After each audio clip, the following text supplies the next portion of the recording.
Ahead on Primetime, is a mandatory trash collection policy possible for the island? Plus, a public hearing was held regarding the Chamorro Land Trust Commission. And last night, the Joint Information Center confirmed 3 more COVID-related deaths, bringing the total to 273. Hafide and good evening. Thanks for joining us. A whopping 44% of local households who need trash pickup service aren't paying for it. And by as early as the end of this year, the Guam Solid Waste Authority may be launching a mandatory collection policy. Nestor Lecanto reports.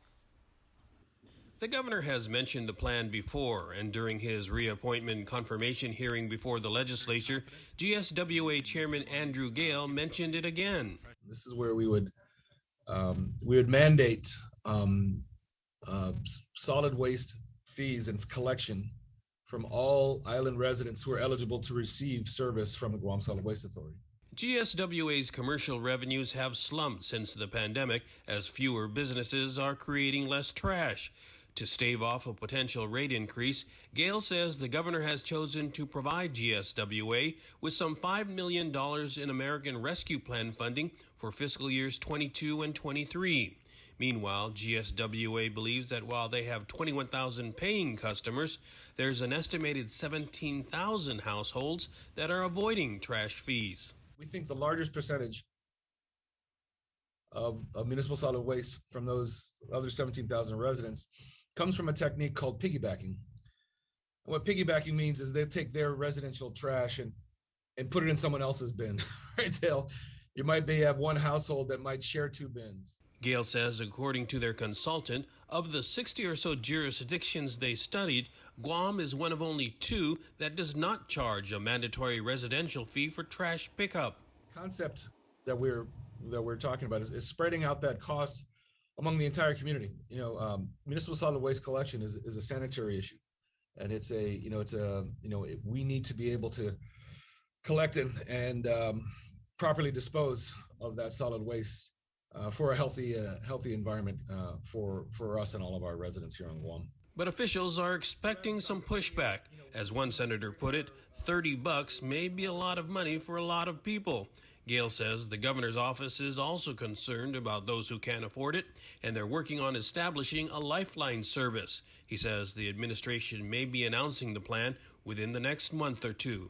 For Guam's News Network, I'm Nestor Lecanto.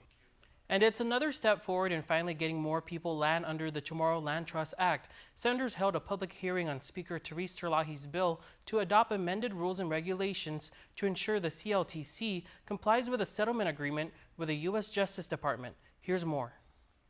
The U.S. DOJ entered a settlement with GovGuam in May of 2020. It resolves a lawsuit alleging that the Chamorro Land Trust program was discriminatory and violates the Federal Fair Housing Act.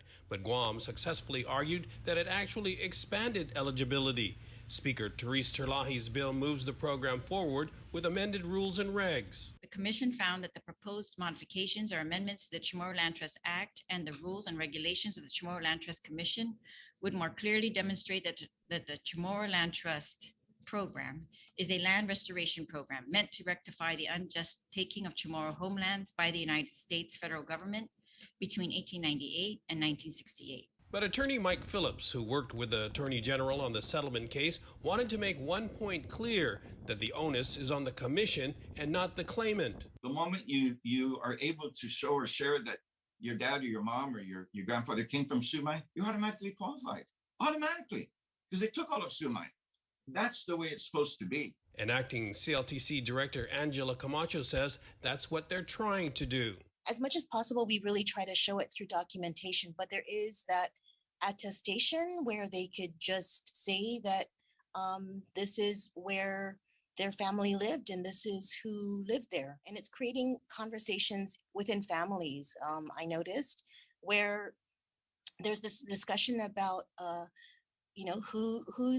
who their great grandparents are and things like that. And we're not trying to make it difficult, but we are making sure that when the Attorney General's office calls our office, we're able to provide some type of documentation to show that we are following the settlement agreement. But Phillips says the success of the program will eventually come down to what it always seems to come down to, funding. Whatever they need, we should give them more because they need to catch up. And I know it costs money. So it's always going to be a question of, well, if that's really a priority, are we willing to give them the resources? It's a great thing if they have the resources, but if they don't have the resources, they can't do it. And it'd be a mess to even impose that on them, because then we're setting them up for failure. For Guam's News Network, I'm Nestor Lecanto. Above step hiring, the hot button issue that closed out 2021, has caught the eye of the public auditor in the new year. Here's more. Public Auditor BJ Cruz will be conducting a GovGuam-wide audit on above-step hiring. This according to the OPA's 2022 calendar year audit work plan. Above-step hiring, as reported, the practice of government hiring someone at a pay grade or step higher than what the person would normally make entering a position because of exceptional qualifications or experience, or because a position is hard to fill. Above-step hiring has been making headlines in the last quarter of 2021, particularly in government health agencies like Guam Memorial Hospital and Public Health.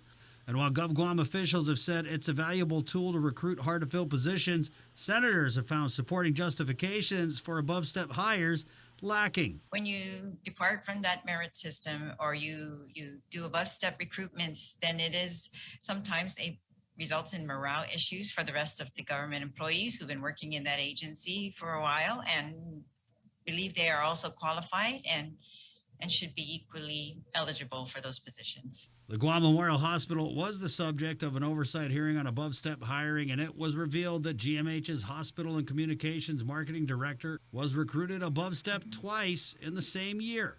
Another recent above-step recruitment of Public Health for Department of Youth Affairs Deputy Director Grisinda Uggan was recently announced. Uggan slated to fill a new classified position at the Children's Wellness Division of DPHSS. While GovGuam officials say the practice helps them hire quality personnel, senators say abuse is always possible. Senator Sabina Perez. We need to do a better job in government to, create more equity and fairness in all aspects. Whether it's purchasing or hiring. It is demoralizing. Other audits in Cruz's 22 calendar include a review of physician contracts at GMH, an audit of sole source procurements. Third on the list of proposed audits, the government-wide look at above-step hires. Minority Senator Tello Taitagui. The government of Guam above-step hiring practices, he's going to be busy with number 3, that's for sure. A lot more so than anything else, I think. For Guam's News Network, Chris Barnett reports. And in regional news, the CNMI House of Representatives will soon vote on the articles of impeachment against Governor Ralph Torres. The unanimous decision was made by the Committee on Impeachment in their first meeting this afternoon. Special Investigating Committee on Impeachment hereby begins. And less than an hour after the gavel dropped, the bipartisan committee unanimously voted to move the articles of impeachment against Governor Ralph Torres to the full House. With 8 members voting yes, House Resolution 2214 will be addressed via committee report and will be sent to the full body for action by the full House. The governor faces 6 articles of impeachment, 2 for commissions of felony, 2 for corruption, and 2 for neglect of duty. At least 14 of 20 lawmakers would need to vote to impeach Torres. 13 legislators signed the pre-filed resolution. Perhaps the writing is indeed already on the wall. No one among us takes this action lightly. No one can say this process was rushed. Some residents weighing in favor of impeachment before the committee vote Tuesday afternoon. Let's restore trust and loyalty to our people and not a corrupted leader like the CNMI Governor Rob De Longoria. When the management of the island is not right, it's time for change. Right now, it's time for a change. 2/3 of the House vote to impeach, the Senate would hold a trial. At least 6 out of the 9 senators would need to vote to convict Torres and ultimately remove him from office. And on Monday, the Joint Information Center confirmed 3 more COVID-19 related fatalities, bringing the total to 273 deaths since March 2020. The 271st was pronounced dead on arrival at the GMH on Christmas Eve. The patient was a 76-year-old female vaccinated with underlying health conditions. She tested positive that same day. The 272nd was pronounced dead on arrival at the GRMC on New Year's Eve. The patient was a 50 8-year-old male vaccinated. He tested positive on the same day. The 273rd death occurred at GMH on New Year's Day. The patient was a 47-year-old female vaccinated with underlying health conditions. She tested positive on January 2nd. The Food and Drug Administration has expanded the eligibility of the Pfizer booster shots to children ages 12 to 15, as well as shortening the time between the second Pfizer dose and the booster for everyone 12 and older from 6 months to 5 months. Our Daniel Perez reports. With the FDA now expanding the emergency use authorization for Pfizer's booster shots to kids 12 to 15 years of age, Public Health Interim Chief Medical Officer Dr. Bob Leon Guerrero says DPHSS now needs to wait for the CDC's approval before implementing it on island. We get the vaccines from them, and so we have to follow from what they recommend. We have to follow that recommendation. And usually 2 to 3 days after FDA makes their approval, the CDC sits down and discusses it, and they tend to make the same recommendation as the FDA. Dr. Leon Guerrero also spoke on the shortened time frame between the second dose and booster. I think the vaccine immunity lasts a little bit longer, but still, so cutting it down to 5 months will get a lot of these people who, if they waited for the 6 months, might have caught the disease. So I'm kind of happy that they did. Dr. Leon Guerrero added that possibly by the end of the week, Guam could be following the recommendation made by the FDA once approved by the CDC. Public Health's Interim Chief Medical Officer also had a message for those who got their vaccines and boosters. First of all, I want to say thank you to those people that did get vaccinated. I mean, we had a nice problem, if you want to call it nice, but we ran out of vaccines because people are getting the vaccines. They're taking it to heart what we're saying about getting vaccinated. So to the people of Guam that are following the recommendations, thank you very much. It would have been a much worse event if they didn't follow us. Dr. Leon Guerrero continues to urge those who aren't vaccinated or boosted to do so, as getting the vaccine and booster will help prevent residents from experiencing severe symptoms. With children now back to face-to-face learning, Public Health also encourages parents to have their kids vaccinated to further protect them from COVID. Daniel Perez reporting for Guam's News Network. All right, thank you, Daniel. And once again, we invite you to voice your view across our social media pages on our daily question. Today, we're asking, whom would you like to see run for senator in 2022? We'll share responses on the link tomorrow morning. Stick around for more news here on Primetime. You're watching KUAM. Minute News, plus access to alerts, streaming radio, promotions, and more on your mobile device by downloading the KUAM News mobile app, available at the App Store now.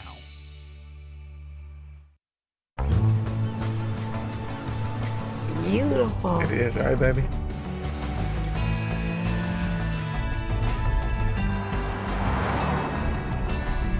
Dad, isn't that where we usually stop for gas? It's where we used to stop, but not anymore.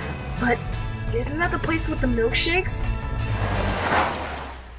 Okay, all right, let's go. Good job, kids. Take your adventure further in the first ever Santa Fe Hybrid. Don't need a work break, keep the smile on your face. The moments you can't replace, and I'll be around. Whoa.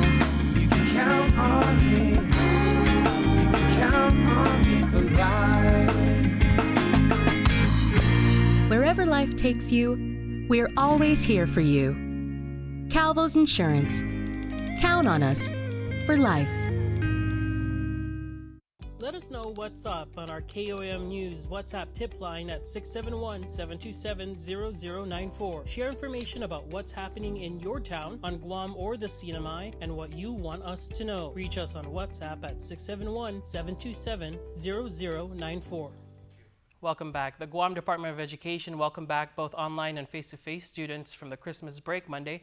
Joan Ugin-Charfris has the progress report.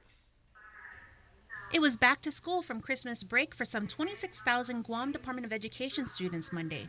Michelle Franquez, the interim public information officer for GDOE, told KUM News on Tuesday that the first day back from the 2-week holiday break turned out well, noting some small traffic congestion. It went rather smoothly. I mean, our usual traffic congestion with students being dropped off, but it was a very smooth and just a very uneventful day in terms of just students returning. For some of the schools, it was very minor. It may have been congested, but with our school teams, everything was moving along as smoothly as possible. And we really didn't have any issues that were reported from our school principals. So that's actually a great point on our return from Christmas break. Franquez added there were also no reports of busing delays.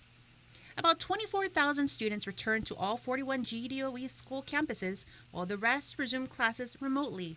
Franquez noted attendance rates for students were good. We actually had a low number of absenteeism, so a lot of our students who are registered for the face-to-face in-person instruction were in attendance today, or at least yesterday. And we're still continuing to just monitor and progress, as yesterday was just day one of the return. So we'll be watching the updates and just monitoring the progress throughout the week. There were no issues with employees returning back to work. However, Franquez said, quote, there may have been some minor teacher shortages, but there were pre-approved extensions of leave. Meanwhile, the Joint Information Center reporting 71 new COVID-19 cases Monday. Franquez has this message for parents who may be hesitant to send their children back to school. We understand their hesitation and their concerns. We do know that there was a little uptick in some of our cases for COVID-19. All we do ask is that this is a community effort and this is a family effort, to kindly remind your children that, just to stay vigilant, wash their hands, have their hand sanitizers, have their mask on, and then also note that with our GDOE families at our school sites, that we continue to ensure our students are safe and following the COVID-19 mitigation protocols. GDOE reminds parents to do their part by keeping their children home if they're experiencing cold or flu-like symptoms. Reporting for Guam's News Network, I'm Jonagan Charfris. The Department of Public Health and Social Services and the Guam Department of Education will be hosting 2 COVID-19 vaccination clinics starting tomorrow in Dededo. The clinics are scheduled for 3 to 6 p.m. on Wednesday, January 5th at Matsanao Elementary School, as well as on Thursday, January 6th at Estumbo Elementary School, same time. GDOE Interim Public Information Officer Michelle Franquez says the outreach is an accommodation for parents to help get students vaccinated against the deadly virus. We do ask that parents provide proper identification for their children as well as for themselves, just to note that if they're the parent or the guardian with the child. And so this is just our way of supporting public health with the outreach to have our children who are ages 5 to 11 get vaccinated, and again, supporting our parents who can't always make the other vaccination clinics during the work week. And they know that walk-ins are welcomed. And one of the defendants involved in the death of 23-year-old Jaron Wellbacker are seeking to be released from custody. Tyler Machinani has more from Superior Court.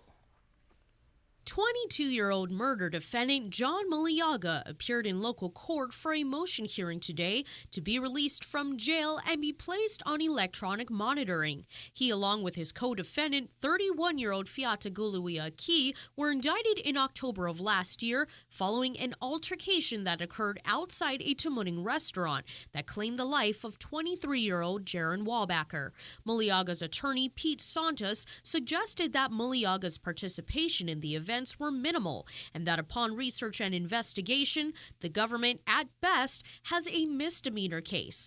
Quote, the facts that are available without having witnesses is that Mr. John Maliaga was involved in slapping the victim.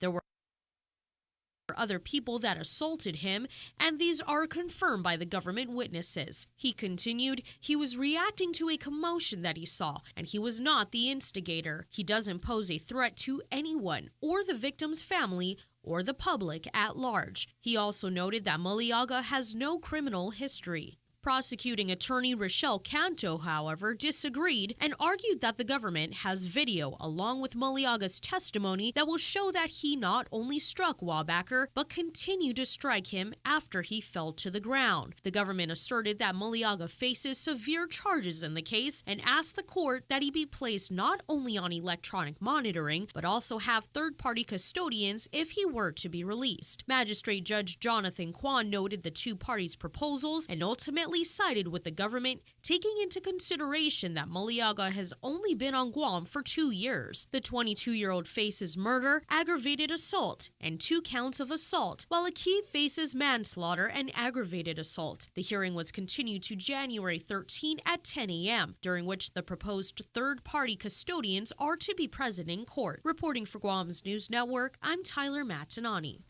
And about 4.1 million in tax refunds will be released in the coming days. This equates to 389 error-free returns filed on or before December 15, 2021. In a release, Governor Lulian Guerrero saying, in the new year, we continue to honor our fiscal discipline and build our financial ability by paying tax refunds at a historic rate. To check your status of your income tax refund, log into your individual account at myguamtax.com and use the lookup status of 1040 refund tool. Stay with us. Coming up next on KUAM News Sports with Dave Delgado, and still to come, our Cold Stone Creamery birthday shoutouts. Keep it here to KUAM.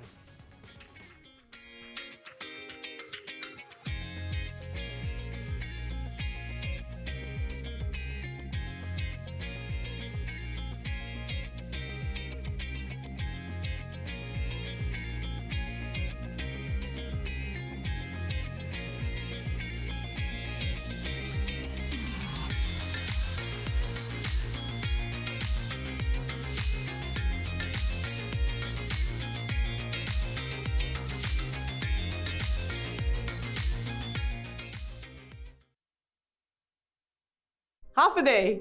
As we look ahead to a brighter tomorrow, Matson's commitment to Guam and Micronesia remains stronger than ever. While the world around us is ever-changing, what remains unchanged is our commitment to you, our customers, and the island communities we serve. Shipping is what we do best, and serving our community is at the heart of everything we do. But we don't do it alone. This is why we support organizations that make caring for the people and the environment a top priority. We know that many count on Matson's lifeline services in the Pacific, and that's why we continue to work hard to ensure that our shipments remain on time all the time. Matson recently added another Aloha-class vessel to our schedule. We now have 2 of Matson's largest and fastest ships serving Guam from the U.S. West Coast and Hawaii. With our new state-of-the-art vessels, we stand ready to support the region's economic recovery. Thank you for the privilege of serving you for the last 25 years. And you can count on Matson to be here for the next 25 years and beyond. We knew it was time to make these when we started asking things like, wouldn't it be nice to be able to get a warm cinnamon roll right now? And why can't this kind of muffin come from the same place as a McMuffin? And isn't your coffee lonely without company from a glazed apple fritter? Well, consider these our 3 resounding yeses. Meet the new bakery sweets at McDonald's. Ba-da-ba-ba-ba. KUAM Sports is brought to you by Docomo Pacific. Better together.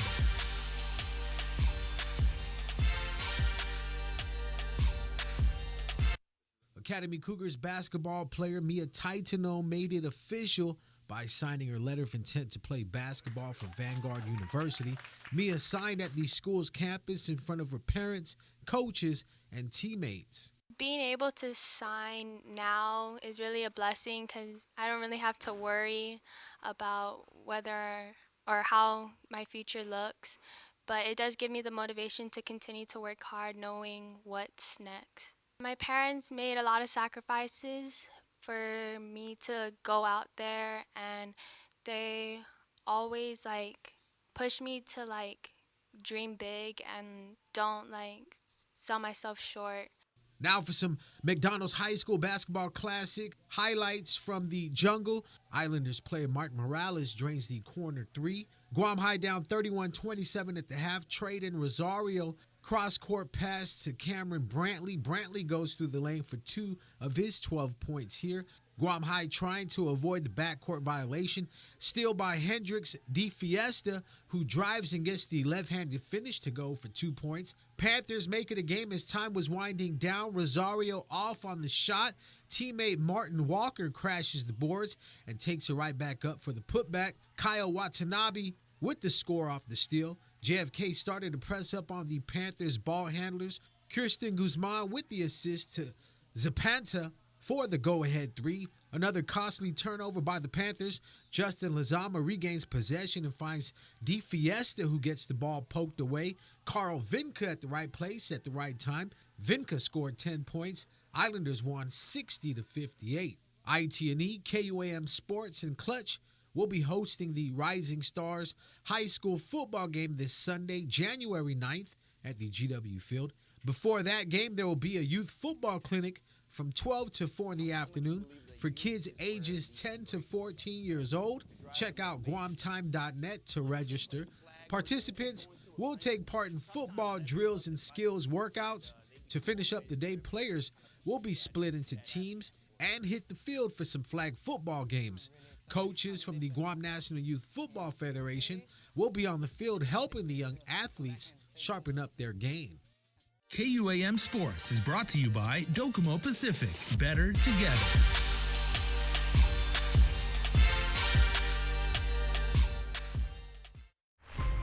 Building on the past, we at Docomo Pacific Business believe in helping businesses move forward and together, changing the way we get things done to make you and your company reach your highest potential. Trust in our commitment to bring you the best solutions for all your business goals. We are Docomo Pacific Business. Let's work better together. Say hello to the First Hawaiian Bank mobile app. Got a question about your finances? You've come to the right place. Bring all your accounts together, even those that aren't with us, and see the big picture, right down to the smallest detail. Unlock powerful tools like Insights and Money Map that help you save time and take control of your finances. When you connect accounts with the First Hawaiian Bank mobile app, it all starts with yes. Taco Bell is so good and so cheap. I know, right? I wonder why. What if they know we're broke? What if they're trying to be the good guys? Ah, thanks, Taco Bell! Welcome back. Although Giving Tuesday, the Global Day of Giving, was in November, KUAM is continuing with Giving every Tuesday, highlighting individuals, businesses, and organizations who are giving back and spreading kindness. In tonight's segment, we check in with professional cyclist Edward Oyangerang, who recently completed over 150 miles as part of a charity ride to benefit Make-A-Wish Guam and Sinamay.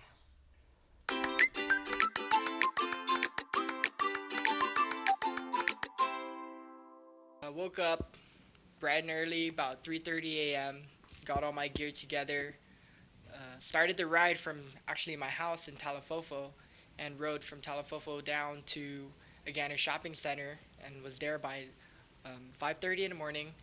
And sure enough, there was about 20 cyclists already ready in the parking lot waiting for me. As we reported last week, professional cyclist Edward Onorang wanted to close out 2021 with a charity ride to raise funds for the Guam Sinamay chapter of Make-A-Wish.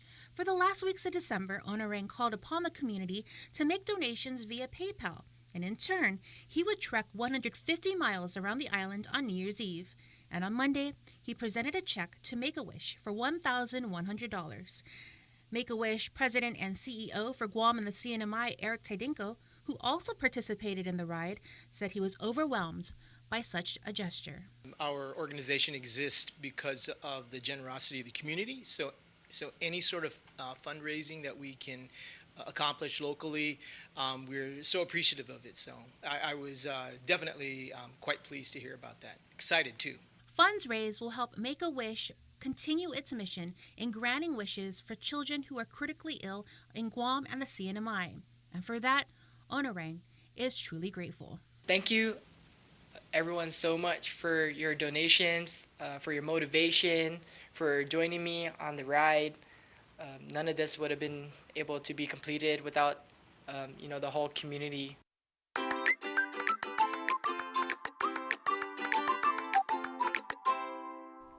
And before we close out the news tonight, our latest round of birthday shoutouts from the Cold Stone Creamery Birthday Club.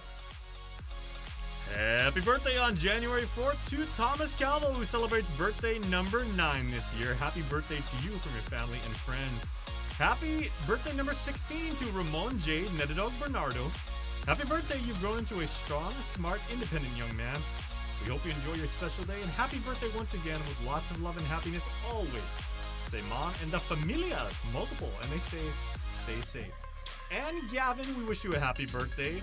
Birthday number 18 wishes coming from your dad, sisters, grandparents, and the family. They say, we love you, boy. Can't get much more real than that. So congratulations to all of you. Thomas, Ramon, and Gavin. Today is your birthday. That's going to do it for us here on Primetime. Thanks for watching, and have a good night.